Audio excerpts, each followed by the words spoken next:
Shardik's Prisoner, Chapter 35 of Shardik by Richard Adams. Little by little the knowledge grew upon Keldarak that he was a vagabond in a strange country, without friends, far from help, straitened by need, and moving in danger. It was not until later still that he realized also that he had become the prisoner of Shardik. It was plain that the bear had been further weakened by its latest wound. Its pace was slower, and although it continued towards the hills, now clearly visible on the northern horizon, with the same resolution, it stopped to rest more often, and from time to time showed its distress by sudden wincings and unnatural sharp movements. Keldarak, who now feared less the sudden onset of its swift, inescapable charge, followed it more closely, sometimes actually calling, "Courage, Lord Shardik," or "Peace, Lord Shardik, your power is of God." Once or twice it seemed to him that Shardik recognized his voice, and even took comfort from it. The night came on sharp, and although Shardik rested for several hours, lying in full view on the open ground, Keldarak for his part could not remain still, but paced about, watching from a distance, until, when the night was nearly over, the bear suddenly got up, coughing pitifully, and set off once more, its laboured breathing clearly audible across the silence. Keldarak's hunger grew desperate, and later that morning, seeing in the distance 2 shepherds setting a fold of hurdles, he ran 1/2 mile to them, intending to beg anything, a crust, a bone, while still keeping Shardik in sight. To his surprise they proved friendly, simple fellows, plainly pitying his want and fatigue, and ready enough to help him when he told them that, although bound by a religious vow to follow the great creature which they could see in the distance, he had desperate need to send a message to Bekla. Encouraged by their goodwill, he went on to tell them of his escape the day before. As he finished, he looked up to see them staring at one another in fear and consternation. "The Streels! God have mercy!" muttered one. The other put half a loaf and a little cheese on the ground, and backed away, saying, "There's food," and then, like the man with the spear, "Do us no harm, sir, only go." Yet here, indeed, they were more prompt than Keldarak, for thereupon both of them took to their heels, leaving their trimming knives and mallets lying where they were among the hurdles. That night Shardik made for a village, and through this Keldarak passed unchallenged, and seen of none, as though he had been some ghost or cursed spirit of legend, condemned to wander invisible to earthly eyes. On the outskirts Shardik killed 2 goats, but the poor beasts made little noise, and no alarm was raised. When he had eaten and limped away, Keldarak ate too, crouching in the dark to tear at the warm, raw flesh with fingers and teeth. Later he slept, too tired to wonder whether Shardik would be gone when he woke. The singing of birds was in his ears before he opened his eyes, and at first this seemed natural and expected, the familiar sound of daybreak, until he recalled, with an instant sinking of the heart, that he was no more a lad in Ortelga, but a wretched man, alone and lying on the Beckland plain. Yet on the plain, as well he knew, there were scarcely any trees, and therefore no birds, save buzzards and larks. At this moment he heard men talking near by, and, without moving, half opened his eyes.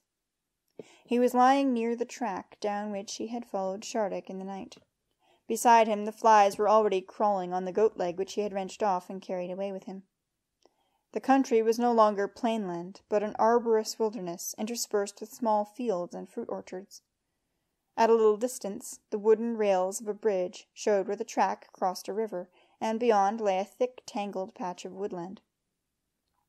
4 or 5 men were standing about 20 paces off, talking together in low voices and scowling in his direction.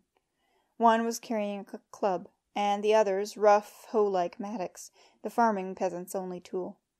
Their angry looks were mixed with a kind of uncertainty, and as it came to Keldarak that these were no doubt the owner of the goats and his neighbours, he realized also that he must indeed have become a figure of fear, armed, gaunt, ragged and filthy, his face and hands smeared with dried blood, and a haunch of raw flesh lying beside him.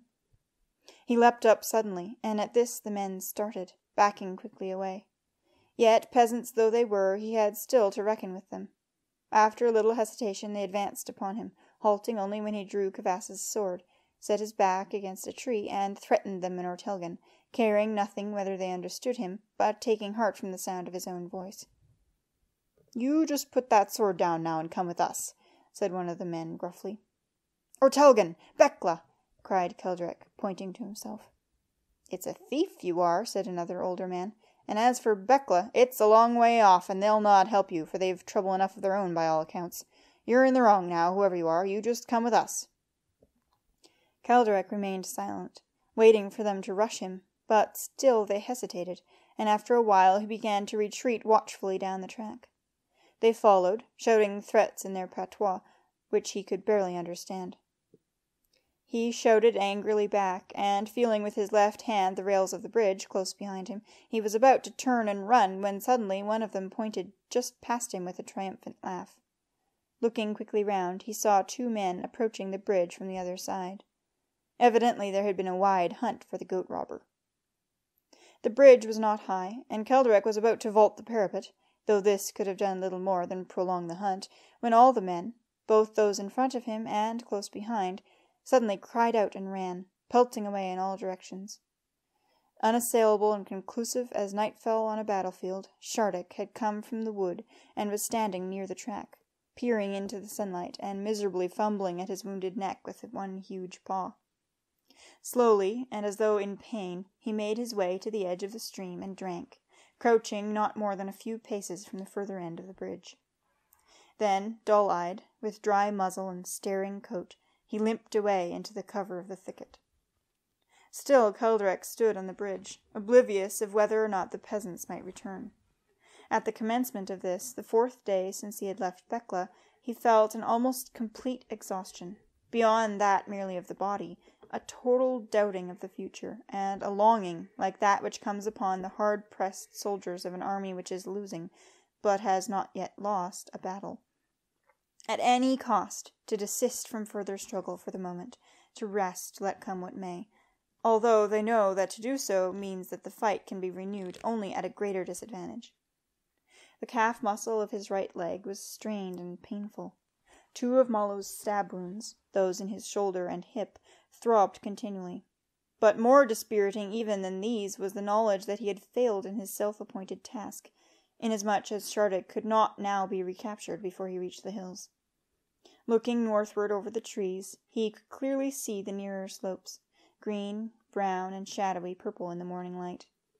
They might perhaps be 6-8 miles away. Shardik, too, must have seen them.